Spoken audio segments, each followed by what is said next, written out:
কোটি টাকা কোটি টাকার চাইতে আরো বেশি। কত বড় লম্পট, কত বড় সংবিধান বিরোধী, কত বড় শয়তান পুরুষ হলে বিহারের নীতিশ কুমার ওই বেঈমান আমার মুসলিম বোন ডাক্তার নাসরিনের মুখের নিকাব ধরে টানে। যদি কেউ কোনো বেটা ছেলের প্যান্ট যদি খুলে দিয়ে যদি তার লজ্জাস্থান বার করে দেয়, এটা ভালো কাজ না খারাপ কাজ? জোরে বলুন। খারাপ কাজ। কিন্তু এটা আজ পর্যন্ত কোনো নারী কোনো বেটা ছেলের সঙ্গে এমন কাজ করে নাই। প্রকাশ্য আপনারা দেখেছেন মেডিকেল সার্টিফিকেট দিতে গিয়ে বিহারের নীতিশ কুমার আমার ডাক্তারি বোনের মুখের নিকাব টেনে খুলে ফেললো। কে ক্ষমতা দিয়েছে হাত দেওয়ার? কে তাকে এই ক্ষমতাটা দিয়েছে? আমরা মুসলমানরা এটাকে মনে করি এটা কমন ব্যাপার। মনে রাখবেন, আজকের বিহারে নীতিশ কুমার খুলেছে, কালকের কলকাতায় খুলবে, তারপরের দিন হায়দ্রাবাদে খুলবে, তারপরের দিন আসামে খুলবে, তারপরের দিন গুজরাটে খুলবে, এভাবে খুলতেই থাকবে। এত হিম্মত তাদের হলো কোথা থেকে? এত সাহস তাদের হলো কোথা থেকে? একটা মুসলিম বোনের ইজ্জত সম্মান নষ্ট করা মানে গোটা নারী সমাজের ইজ্জতটা নষ্ট করা। কিছু হলেই যে নারীবাদী মানে নেড়িবাদীরা নাস্তায় নামে, ফেমিনিজম যারা, ফেমিনিস্ট যারা, নারীদের কিচ্ছু হলে আমরা নারী সংগঠন করি, নারীদের সম্মান রক্ষা করি। একটা নারী সংগঠন মুখ খুলেছে নীতিশ কুমারের বিরুদ্ধে? খুলবে না। এই যে মুখের নিকাবটা খুলেছে, তার মনের মধ্যে আছে হিংসা, তার মনের মধ্যে আছে বিদ্বেষ। একজন সংবিধানের শপথ নেওয়া ব্যক্তি এই কাজটা করতে পারে কি করে? তাই আপনারা যারা মুসলমান, আপনাদের বাড়িতে মা আছে, বোন আছে, স্ত্রী আছে, কন্যা আছে, আমি আব্দুল্লাহ জুবায়ের আপনাদের হাত দুটো ধরে বলে যাচ্ছি, আপনার মেয়ে যখন প্রাইমারি স্কুল থেকে হাই স্কুলে ভর্তি হলো, অ্যাডমিশনে আসলো, সেখান থেকে আপনার মেয়েটা স্ত্রী বোন যখন বাড়ির বাইরে যাবে, হসপিটালে হোক, শিক্ষা কেন্দ্রে হোক, যেখানে যাবে, সে যেন ফরজ পর্দা, ফরজ হিজাবের সঙ্গে যেতে পারে, সেই ব্যবস্থাটা আপনি পুরুষ হিসাবে করে দেবেন। বলুন ইনশাআল্লাহ। বলুন ইনশাআল্লাহ। এটা আমার ফতোয়া না, আল্লাহ বলছেন ইয়া আইয়ুহান নবী কুল্লি আজওয়াজিকা ওয়া বানাতিকা ওয়া নিসাইল মুমিনিন ইদুনিনা আলাইহিন্না মিন জালাবিবিহিন্না যালিকা আদনা আই ইউরাফনা ফালা ইউদাইন। 22 নম্বর পারা, 5 নম্বর পৃষ্ঠা, 9 নম্বর লাইনের 59 নম্বর আয়াত, সূরা আহজাব। আল্লাহ বলছেন ইয়া আইয়ুহান নবী, ও আমার প্রিয় নবী, কুল মানে বলুন, লি আজওয়াজিকা তোমার স্ত্রীদেরকে বলুন, ওয়া বানাতিকা তোমার কন্যাদেরকে বলুন, ওয়া নিসাইল মুমিনিন আর মুমিন নারীদেরকে বলুন। তিনটে নারীদেরকে আল্লাহ অ্যাড্রেস করলেন, ইন্ডিকেট করলেন, করার পরে আল্লাহ বললেন নবী বলুন, কুল্লিল মুকুন বলার পরে দালিকা আদনা আইয়ুরাফনা ফালা ইউদাইন, নবী আপনি স্ত্রীদেরকে কন্যাদেরকে বলুন, তারা যেন তাদের মাথার চাদরটা দিয়ে তাদের শরীরটাকে ঢেকে নেয় পরপুরুষের সামনে। চাচাতো ভাই, খালাতো ভাই, মামাতো ভাই, কলেজে গেলে, স্কুলে গেলে, হসপিটালে গেলে, মার্কেটে গেলে, দোকানে গেলে, বাড়ির বাইরে যখন ওই মহিলা পার হবে, তারা মাথার চাদরটা দিয়ে তাদের শরীরটা যেন ঢেকে নেয়। এটা নিলে দুটো কাজ হবে। 1 নম্বর হলো মুসলিম নারী হিসাবে তাদের চেনা যাবে, আর 2 নম্বর শ্লীলতাহানি, উত্ত্যক্ত থেকে তাকে রক্ষা করা যাবে। এটা ফরজ, কোন মৌলবীর ফতোয়া না। ফরজ হলো আপনার স্ত্রী, আপনার কন্যা, আপনার মেয়ে, আপনার বোন যখনই সে সাবালক হলো, 12 বছরের মেয়ে হয়ে গেল, আর তার মাথার চুল, তার মুখ, তার শরীরের অংশ কেউ দেখতে পাবে না। আগে মেয়েদের সমাজে দাম ছিল, এখন দাম আছে? এখন আর দাম আছে নাকি? এখন একটা ছেলের পিছনে একটা নারী আর একটা ছেলের এখন হয়েছে বন্ধু, যেটা বলা হচ্ছে রিলেশন। বলা হচ্ছে না, বলছে এটা ফ্রেন্ডশিপ, এটা রিলেশন, এটা বয়ফ্রেন্ড, এটা গার্লফ্রেন্ড। এই যে বিভিন্ন রকমের সম্পর্কগুলোর নাম দেয়া হয়েছে, ইসলামে সবগুলি জেনা, সবগুলি হারাম, সবগুলি অবৈধ সম্পর্ক, সবগুলো ইল্লিগাল। এর পরিবর্তে সমাজ জেনার দিকে চলে যাচ্ছে। আর কদিন পরে 31 নাইট হবে, কদিন পরে 25শে জানুয়ারি পালন হবে, 1 জানুয়ারি আপনাদের এখানে অনুষ্ঠান হয়। কিছু কিছু ছেলেরা যায় না, মেয়েদের নিয়ে ঘুরতে বার হয় না, নিজের বোন নিয়ে যায়, যায় না, পাড়ার মেয়েদের নিয়ে যায়, কেউ বাড়ির বউ নিয়ে ঘুরতে বার হয়। খালি ওই দিন দীঘায় গিয়ে দেখবেন কি ইবাদত গুলো হচ্ছে, দেখেছেন 75% রিপোর্ট হয়ে গেছে। ছি ছি ছি ছি ছি। মুসলমান ঘরের মেয়ে, মুসলমান ঘরের বোন যেদিন থেকে নিজের পর্দা সে দূর করে দিল, সেদিন তার দাম কমতে থাকলো। আল্লাহ ইসলামের নারীকে বানিয়েছেন অমূল্য সম্পদ, বলুন সুবহানাল্লাহ। ইসলামে নারীকে দিয়েছেন সর্বোচ্চ মর্যাদা। কিরকম? ইসলামে নারীকে দিয়েছে মায়ের মর্যাদা। মায়ের মর্যাদা ইসলামে দিয়েছেন 3 গুণ। ইসলামে স্ত্রী হিসাবে মর্যাদা দিয়েছেন, মেয়ে হিসাবে মর্যাদা দিয়েছেন, বোন হিসাবে মর্যাদা দিয়েছেন। বিয়ের সময় স্ত্রীকে টাকা দিয়ে বিয়ে করবেন, স্ত্রীকে টাকা দেওয়া ফরজ। কি ভাই, মোহরানা দেওয়া কি? জোরে বলেন, মোহরানা দেওয়া। আর ওই বিয়ে করতে গিয়ে ছেলে মেয়ের বাপের কাছ থেকে টাকা ঝেড়ে আনা, বরপণ, সকলে বলুন। এখন বলছেন হারাম। আর বিয়ের সময় বুলেট বাইক 3 লাখ টাকা চেয়ে নেওয়া আরাম। এখন হারাম, বিয়ের সময় আরাম। 250 বরযাত্রী যাওয়া আরাম। মেয়ের বাপের কাছ থেকে 2 লাখ দাবি করা আরাম, তাই তো নাকি? মুসলমানের বিয়ে হবে, খরচ বেটা ছেলের হবে, মেয়ে ছেলের 1 পয়সা খরচ। মসজিদে বিয়ে সুন্নাত, জুমার দিন বিয়ে সুন্নাত। মেয়ের বাপের খরচ হবেই কেন? 4 জন 5 জন গিয়ে বিয়ে করে নিয়ে চলে আসবে, নগদ মোহরানা দিয়ে আসবে, মসজিদে ইজাব কবুল হবে, খেজুর ছেলের বাপ দিয়ে আসবে। তারপরের দিন ছেলের বাপ মেয়ের বাপকে দাওয়াত করে বংশ শুদ্ধ খাওয়াবে। এটার নাম হচ্ছে ওলিমা। মুসলমান বলছে আমি নবীর উম্মত, রসুলকে ভালোবাসি, মুখ ভর্তি দাড়ি, 250 জন বরযাত্রী ছেলের বাড়িতে মেয়ের বাড়ি খেয়ে এসে 10 লাখ টাকা মেয়ের বাপের খরচ করে এসে বলছে আমার ছেলেকে সুন্নাতি বিয়ে দিয়েছি। ছাগল কথাকারে, ওটা সুন্নাতি বিয়ে হলো? ও তো হারাম বিয়ে হলো। নারী আর পুরুষ একই প্যান্ডেলে বিয়ে, এ তো হারাম খাওয়াই হলো। পুরুষকে সাজিয়ে নিয়ে মেয়ের বাড়ি গিয়ে 200 জনের জুলুম, এটা তো হারাম বিয়ে হলো। বিয়ের সময় নগদ 3 লাখ টাকা 4 লাখ টাকা ক্যাশ কন্ট্রাকচুয়াল কন্ট্রাক্ট করে, এটা তো সম্পূর্ণ হারাম হয়ে গেল। হারামে আরাম হবে না। বিয়ের মজলিসে বিয়ে আপনার কত করে দেয় বিয়ে পড়ানো? সব টাকা ক্যাশ থাকে না বাকি থাকে? ক্যাশ দেয়, ঠিক করে বলুন। ইমাম সাহেবের 500 টাকা বলছে হুজুর দোয়া করে দিন। কার জন্য দোয়া করবে? দোয়াটা সুন্নাত তরিকা করুন, দোয়া পাবে, বলুন ইনশাআল্লাহ। যেটা শোনাচ্ছিলাম, আমরা আমাদের মায়েদের কন্যাদের পর্দার সঙ্গে রাখবো, বলুন ইনশাআল্লাহ।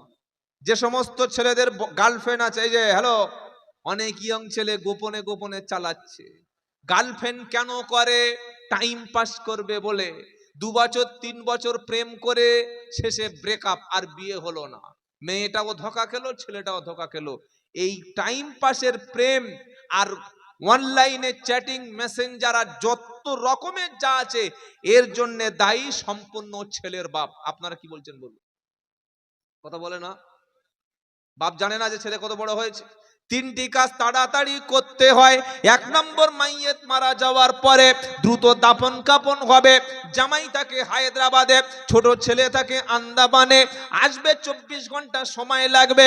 এজন্য মাইয়েতকে ফেলে রেখো না। মারা যাওয়ার পরে দ্রুত তাকে জানাজার নামাজ পড়ে দাফন করো। 2 নম্বর, নামাজের ওয়াক্ত হয়ে গেছে, মোটেই দেরি করো না, দ্রুত নামাজটা পড়ে ফেলো, সময় নষ্ট করো না। 3 নম্বর হলো, ছেলে হোক আর মেয়ে হোক, যখন বালেগা হয়ে যাবে, অ্যাডাল্ট যখন হয়ে যাবে, ম্যাচিউর যখন হয়ে যাবে, বাপ আর মা দুজনে চিন্তা ভাবনা করে যত তাড়াতাড়ি বিয়ে দেবে, তত তাড়াতাড়ি সমাজও বেঁচে যাবে। 28-29 বছরের ছেলে এখনো বিয়ে দেয় না, তাই ও টেনশনে চিন্তায় পাড়ার ভাবিদের ঘুমোতে দেয় না।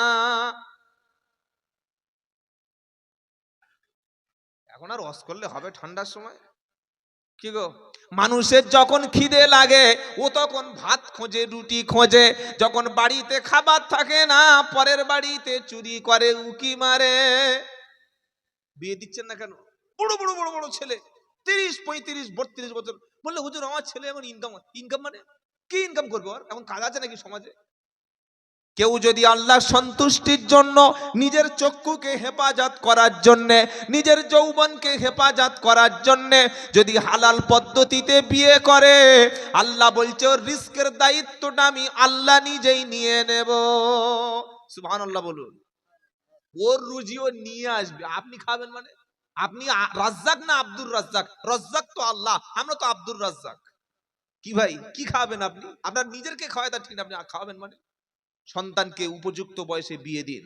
ও সমাজকে, সমাজের মাথায় ছাই, মাথায় লাঠি মারি। কিসের সমাজ? আমার ছেলে জেনা করছে, আমার ছেলে হারাম পথে যাচ্ছে, আমার মেয়েটা খারাপ পথে নেমে গেছে। একটা মেয়ে রাত 8টা 9টার সময় বাড়ি ফিরছে, মা জানে না? একটা মেয়ে 4টে 5 তার ফোনের কল লিস্ট গুলো চেক করুন, খালি ঘন্টার পর ঘন্টা ফোনে আসছে, ফোনে আসছে। বাপ জানে না, মা জানে না? মেয়ে ছোট, কিসের ছোট? জিনা করছে। আল্লাহ বলছেন ওয়ালা তাকরাবুজ জিনা ইন্নাহু কানা ফাহিশাতান ওয়া সাআ সাবিলা।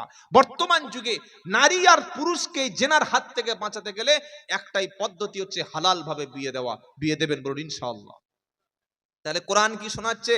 আল্লাযী জাআলা লাকুমুল আরদা ফিরাশা, তিনি আল্লাহ যিনি জমিনকে করেছেন বিছানা, ওয়াস সামাআ বানাআ, যিনি আসমানকে করেছে ছাদ, ও আনজালা মিনাস সামাই মাআন, আর আসমান থেকে যিনি পানি বর্ষণ করেন, ফাআখরাজা বিহি মিনাস সামারাতি রিজকাল লাকুম, ওই পানি যখন জমিনে বৃষ্টি হলো তখন ধান হলো, গম হলো, আলু হলো, বিভিন্ন ধরনের সবজি তোমরা চাষ করলে। আল্লাহ পাক বলেন ফালা তাজআলু লিল্লাহি আনদাদা ও আনতুম তাআলামুন, যে আল্লাহ তোমাদের এতগুলো নিয়ামত দিল, ওই আল্লাহর সঙ্গে অন্য কারো শিরিক করো না।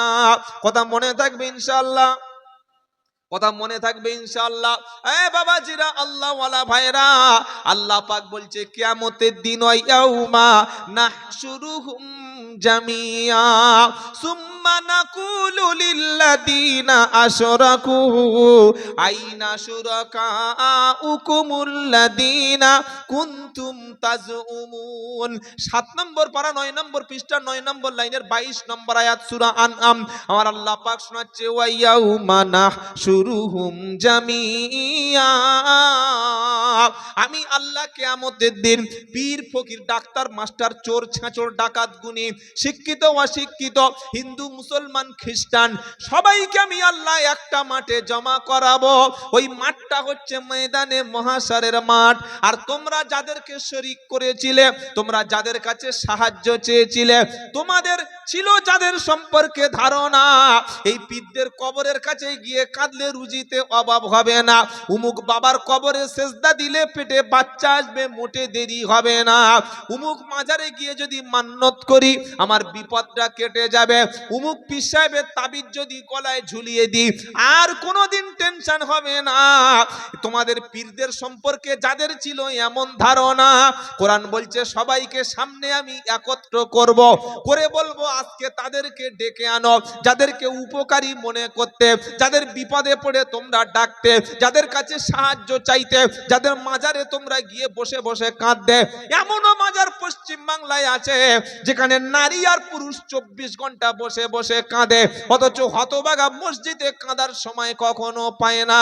আর ইমানদাররা কাঁদে নামাজে। ইমানদাররা কাঁদে কোথায়? জোরে বলেন। ওয়াল্লাযীনা ইয়াবিতুনা লিরাব্বিহিম সুজদাও ওয়া কিয়ামা ওয়াল্লাযীনা ইয়াকুলুনা রাব্বানা সরিফ আন্না আযাবা জাহান্নাম ইন্না আযাবাহা কানা গরামা। 19 পারা 4 নম্বর পৃষ্ঠা 10 নম্বর লাইনের 68, 67, 68 নম্বর আয়াতে আল্লাহ পাক বলছেন আমার প্রকৃত বান্দা হলো তারা ওয়াল্লাযীনা ইয়াবিতুনা লিরাব্বিহিম লিরাব্বিহিম সুজদাও ওয়া কিয়ামা। ঈমানদার ব্যক্তি যখন রাত 12টা 1টা 2টো বেজে যায়, রাত যখন গভীর হয়, ঈমানদার ব্যক্তি রাত্রে বেলা মোষের মতো, গরুর মতো, বাঁদরের মতো, জন্তু জানোয়ারের মতো সারা রাত কখনো ঘুমায় না। তারা রাত্রে বেলা কিয়ামা ওয়া সুজদা, আল্লাহর সামনে দাঁড়িয়ে নামাজ পড়ে আর সেজদা দিয়ে রাত অতিবাহিত করে। এটাই হলো ঈমানদারদের নমুনা। গরু আছে আপনাদের এলাকায়? মোষ আছে? গরু আর মোষেরা কি করে? সামনে ঘাস পেলে খায়, গাছ পেলে খায়, সবজি পেলে খেয়ে নেয়। কার সবজি, কত সবজি ওসব দেখে না। ওদের কাজ হচ্ছে সারাদিন খাওয়া, একটু জল পেলে, পানি পেলে পেট ভরে নিয়ে নেওয়া। সন্ধ্যাবেলা ঘরে যখন চলে আসে, ও ঢুকে পড়ে একটা ঘুমে সকাল হয়। মালিক গলার দড়ি টেনে বার করলে তবে মালটা বার হয়। হে বাবাজির, আল্লাহরা ভাইরা, আজ মুসলমানদের অবস্থা সেরকম। সকালবেলা বিবির কাছ থেকে উঠে এসে জীবনে ধোয়ার কোনো সিস্টেম নাই, ওজুর কোনো সিস্টেম জানে না, গোসলের কোনো সিস্টেম জানে না, পানি নেওয়ার কোনো প্রয়োজন মনে করে না। ওই কাপড়ে মার্কেটে চলে গেল, বাজারে চলে গেল, ব্যবসা বাণিজ্য করলো, সারাদিন টাকা ইনকাম করে দুপুরে গরু ছাগলের মতো খায়, বিসমিল্লাহ বলে না, দস্তরখান বিছায় না, মাকে খেতে দেয় না, বাপকে খেতে দেয় না, খাওয়ার শেষে আলহামদুলিল্লাহ বলে না, ইয়েতিমকে দুটো খাওয়া দেয় না, যারা মানুষ নয় বরং জানোয়ার হলো তারা। আবার রাত্রেবেলা খায়, 11টার সময় খেয়ে কোক কোক করে ঢেকুর তুলে বিছানায় গিয়ে শুলো আল্লাহুম্মা বিসমিকা আমুতু ওয়াহিয়া বললো না, ঈশার নামাজটা আদায় করলো না, কিবলামুখী হলো না, ঘুমানোর আগে সেজদা দিল না, বরং গরু যে কাজটা করলো, মানুষের বাচ্চা সেই কাজটা করলো। এটা মানুষ না জানোয়ার? এবার ভেবে বলো এটা কি? জোরে বলুন। বলছে আমাদের গ্রামে 2000 মুসলমান পাড়া, নামাজ পড়েছে এসার সময় কজন হিসেব করেছো? কজন লোক বাপ মার ভাত দিয়েছে হিসেব করেছো? কজন লোক পাশের প্রতিবেশীর সঙ্গে সম্পর্ক আছে হিসেব করেছো? কটা লোক কলেমা জানে হিসেব করেছো? কোরআন শরীফ পড়তে পারে কজন হিসেব করেছো? মুসলমান পাড়া 2000 মুসলমান, আর ফজরের সময় মসজিদে এক কাতার লোক হয় না। বলছে 2000 মুসলমান, এ তো গোশ খাওয়া মাল, মুসলমানি দেওয়া মাল। বাবরির কথা শুনবেন? বাবরি, বাবরি ঘাড়ে এসে পড়বে। ওই হুমায়ুন সাহেব মসজিদ করছে, কিছু লোক বাবরি পেয়ে গেছে, হুমায়ুন সাহেব করছে, করুক, অসুবিধা নাই। আপনি এটা করবেন নাকি? আপনাদের কেশপুরে যে